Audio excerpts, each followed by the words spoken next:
Chapter 4, Sai Baba's First Advent in Shirdi. Mission of the Saints. Shirdi, a holy Tirth. Personality of Sai Baba. Dictum of Gaulibova. Appearance of Vittal. Sri Sagar's story. Das Ganu's bath in Prayag. Immaculate Conception of Sai Baba and his first advent in Shirdi. Three Vadas. In the last chapter, I described the circumstances which led me to write Satcharitra. Let me now describe the first advent of Sai Baba in Shirdi. Mission of the Saints. Lord Krishna says in Bhagavad Gita, chapter 4, 7 to 8, that whenever there is a decay of dharma, that is righteousness, and an ascendancy of unrighteousness, I manifest myself, and for the protection of the virtuous, the destruction of the vicious, and for the establishment of righteousness, I manifest myself in age after age. This is the mission of Lord, the sages, and saints, who are his representatives and who appear here at proper times, help in their own way to fulfill that mission. For instance, when the twice born, that is, the Brahmins, the Kshatriyas, and the Vaishyas, neglect their duties, and when the Sudras try to usurp the rights of the higher classes, when spiritual preceptors are not respected but humiliated, when nobody cares for religious instructions, when everybody thinks himself very learned, when people think to partake of forbidden foods and intoxicating drinks, when under the cloak of religion people indulge in malpractices, when people belonging to different sects fight among themselves, when Brahmins fail to do their Sandhya adoration and the Orthodox their religious practices, when yogis neglect their meditation, when people begin to think that wealth, progeny, wife are their sole concern and thus turn away from the true path of salvation, then do saints appear and try to set matters right by their words and actions. They serve us as beacon lights and show us the right path and the right way for us to follow. In this way, many saints such as Nivriti, Jnanadev, Muktabai, Namadev, Ghora, Gonai, Eknath, Tukaram, Narahari, Narsibhai, Sajan Kasai, Savatya, Ramadas, and various others did appear at various times to show the right path to people. And so, presently came Sri Sai Baba of Shirdi. Shirdi, a holy Tirth. The banks of the Godavari River in the Ahmednagar district are very fortunate, for they gave birth and refuge to many a saint, prominent amongst them being Jnaneshwar. Shirdi also falls in the Kopargaon taluka of the Ahmednagar district. After crossing the Godavari River at Kopargaon, one gets the way to Shirdi. When you go 3 course, 9 miles, you come to Nimgaon, from whence Shirdi is visible. Shirdi is a famous and well known as other holy places like Gangapur, Narisinbadi, Audumbar on the banks of the Krishna River, as the devotee Damaji flourished in and blessed Mangal Veda near Pandarpur, as Samarth Ramadas at Sanjangad, and Sri Narasimha Saraswati at Saraswati Vadi. So, Sainath flourished at Shirdi and blessed it. Personality of Sai Baba. It is on account of Sai Baba that Shirdi grew into importance. Let us see what sort of a personage Sai Baba was. He conquered his samsara, worldly existence, which is very difficult and hard to cross. Peace or mental calm was his ornament, and he was the repository of wisdom. He was the home of Vaishnava devotees, most liberal, like Karna amongst liberals, the quintessence of all essences. He had no love for the perishable things. He was always engrossed in self realization, which was his sole concern. He felt no pleasure in the things of this world or of the world beyond. His antarang heart was as clear as a mirror, and his speech always rained nectar. The rich or poor people were the same to him. He did not know or care for honor or dishonor. He was the Lord of all beings. He spoke freely and mixed with all people, saw the acting and dancing of the nuptial girls, and heard ghazal songs. Still, he served not an inch from samadhi, mental equilibrium. The name of Allah was always on his lips. While the world awoke, he slept, and while the world slept, he was vigilant. His abdomen was as calm as deep sea. His ashram could not be determined, nor his actions could be definitely determined. And though he sat in one place, he knew all the transactions of the world. His darbar was imposing. He told daily hundreds of stories. Still, he severed not an inch from his vow of silence. He always leaned against the wall in the masjid or walked morning, noon, and evening towards Lendi and Chavadi. Still, he at all times abided in himself. Though a Siddha, he acted like a Sadhaka. He was meek, humble, and egoless, and pleased all. Such was Sai Baba. And as the soil of Shirdi was trodden by Sai Baba's feet, it attained extraordinary importance. As Jnaneshwar elevated Alandi, Eknath did to Python, so Sai Baba raised Shirdi. Blessed are the grass, leaves, and stones of Shirdi, for they could easily kiss the holy feet of Sai Baba and take their dust on their head. Shirdi became to us, devotees, another Pandarpur, Jagannath, Dwaraka, Banaras, Kashi, and Rameshwar, Badrikedar, Nasik, Triambakeshwar, Ujjain, and Mahakaleshwar or Mahabaleshwar, Korgan. Contact of Sai Baba and Shirdi was like our Veda and Tantra. It quietened our samsara, world consciousness, and rendered self realization. The darshana of Sri Sai was our yoga sadhana, and talk with him removed our sins.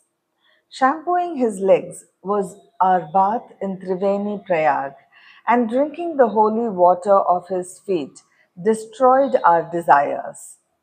To us, his commands were Vedas, and accepting his Udi, sacred ashes, and prasad was all purifying. He was our Sri Krishna and Sri Rama who gave us solace, and he was our Parabrahma, absolute reality. He was himself beyond the repair of the Dvandvas, opposite, never dejected nor elated. He was always engrossed in his self as existence, knowledge, and bliss. Shirdi was his center, but his field of action extended far wide to Punjab, Kolkata, North India, Gujarat, Dhaka, now in Bangladesh, and Konkan. Thus, the fame of Sai Baba spread far and wide, and people from all parts came to take care his darshana and be blessed. By mere darshan, minds of people, whether pure or impure, would become at once quiet. He got here the same sort of unparalleled joy that devotees get at Pandharpur by seeing Vittal Rakhumai. This is not an exaggeration. Consider what a devotee says in this respect. Dictum of Gauli Baba. An old devotee by name Gauli Baba, age about 95 years, was Varkari of Pandari. He stayed 8 months at Pandharpur and 4 months Akshada to Kartik, July, November, on banks of the Ganges. He had an ass with him for carrying his luggage and a disciple as his companion. Every year he made his vari or trip to Pandharpur and came back to Shirdi to see Sai Baba, whom he loved most. He used to stare at Baba and say, "This is Pandarinath Vittal incarnate, the merciful Lord of the poor and helpless."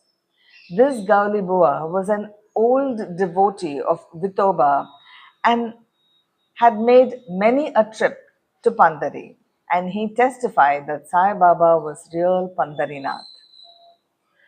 Vittal himself appeared. Sai Baba was very fond of remembering and singing God's name. He always uttered Allah Malik, God is Lord, and in his presence made others sing God's name continuously, day and night, for 7 days. This is called Nama Saptaha.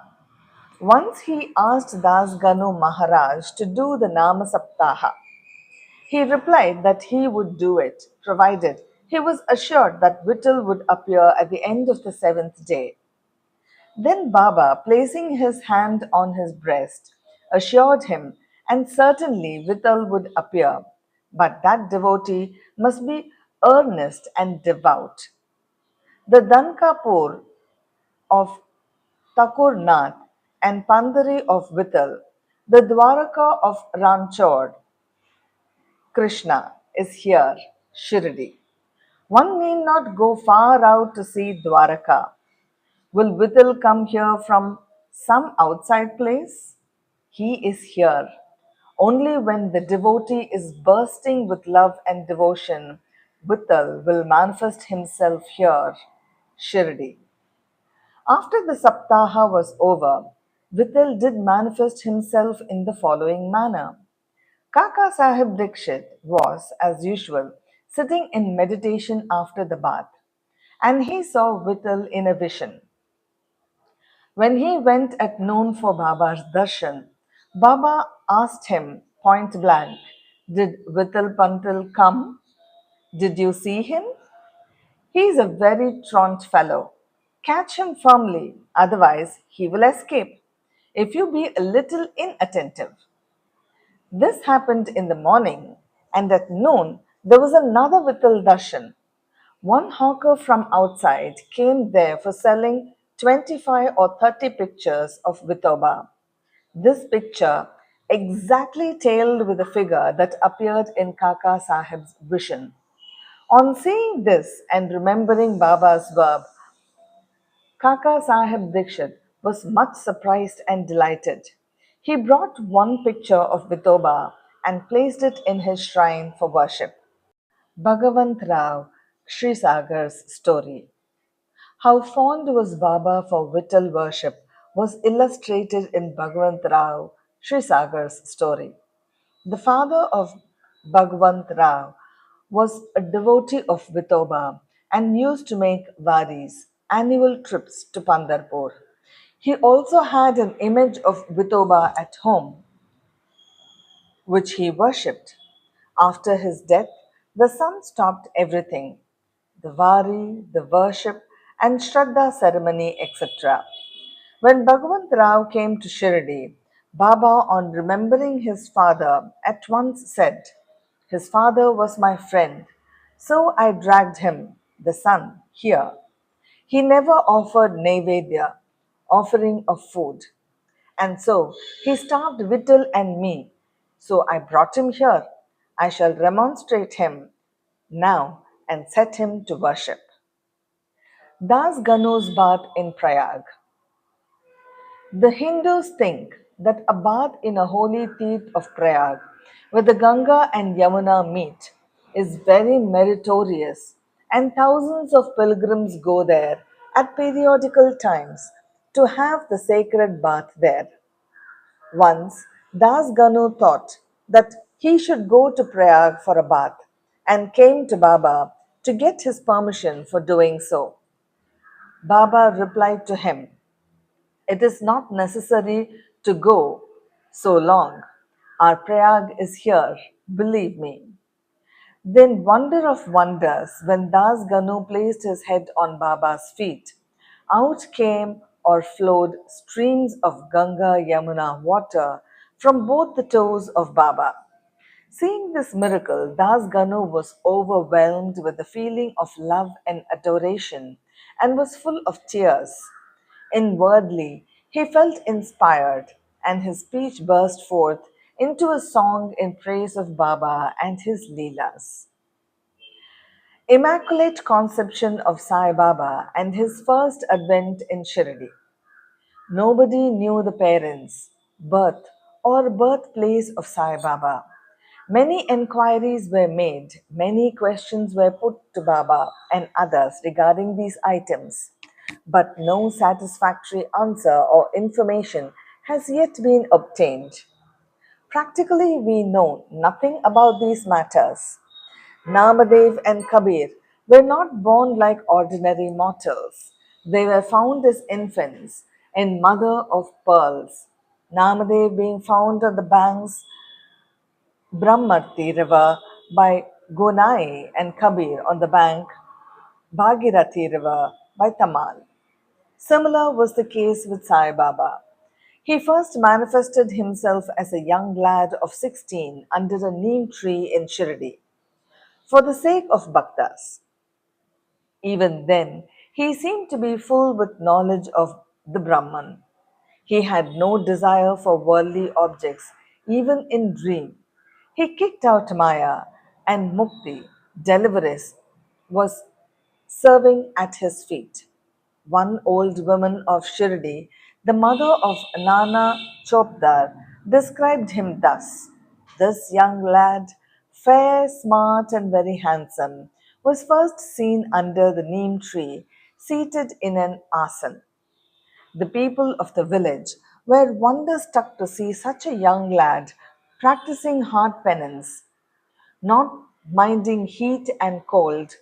By day he associated with none, but by night he was afraid of nobody. People were wondering and asking whence this young chap had turned up. His form and features were so beautiful that a mere look endeared him to all. He went to nobody's door, always sat near the neem tree. Outwardly, he looked very young, but by his action, he was really a great soul. He was the embodiment of dispassion and was an enigma to all. One day, it so happened that God Kandoba possessed the body of some devotee, and the people began to ask him, "Deva, God, you please inquire what blessed father's son is this lad, and whence did he come?" God Kandoba asked them to bring a pickaxe and dig in a particular place.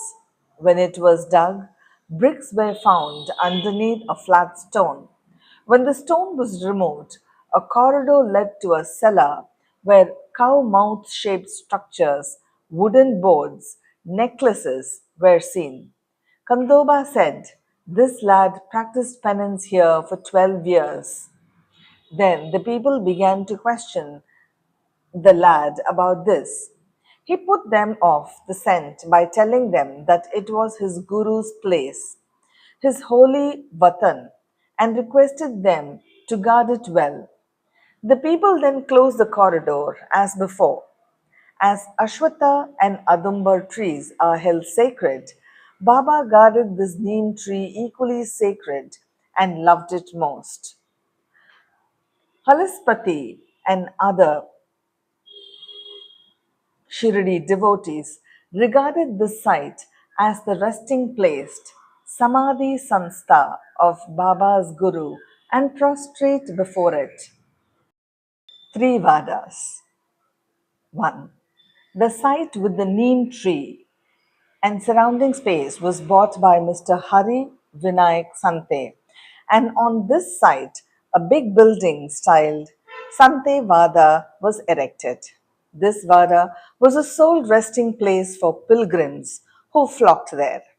A par platform was built around the neem tree, and the lofts with steps were constructed. Under the steps, there is a niche facing the south, and the devotees sit on the platform facing north. It is believed that he who burns incense there on Thursday and Friday evenings will, by God's grace, be happy. This Vada was old and dilapidated and wanted repairs.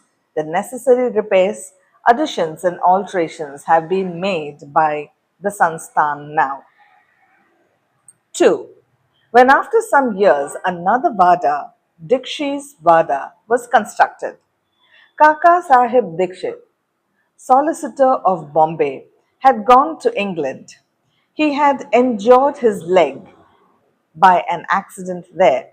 The injury could not be got rid of by any means. Nana Sahib Chandorkars advised him to try Sai Baba. So, he saw Sai Baba in 1909 AD and requested him to cure rather the lameness of his mind rather than that of his leg. He was so much pleased with the darshana of Sai Baba that he decided to reside in Shirdi. So, he built a vada for himself and other devotees. The foundation of this building was laid on 10th December 1910. On this day, two other important events took place. One, Mr. Dada Sahib Karparde was given permission to return home, and two, the night aarti in Chavadi was commenced. The Vada was complete and was inhabited on Ramanavami Day in 1911 AD with due rites and formalities. Third, then another Vada or palatial mansion was put up by the famous millionaire Mr. Booty of Nagpur. Lots of money were spent on this building, but all the amount was well utilized as Sai Baba's body is resting in this Vada, which is now called the Samadhi Mandir. The site of this mandir had formerly a garden which was watered and looked after by Baba. Three Vadas thus sprang up, where there was none formerly. Of these, Sante's Vada was most useful to all in the early days. The story of the garden, attended to by Sai Baba with the help of Vaman Tatya, the temporary absence of Sai Baba from Shirdi, and his coming again to Shirdi with the marriage party of Chand Patel and the company of Devi Das, Janaki Das, Ganga Gir, Baba's wrestling match with Mohuddin Tamboli, residence in Masjid, love of Mr. Dangale, and other devotees, and other incidences will be described in the next chapter. Bow to Sri Sai. Peace be to all.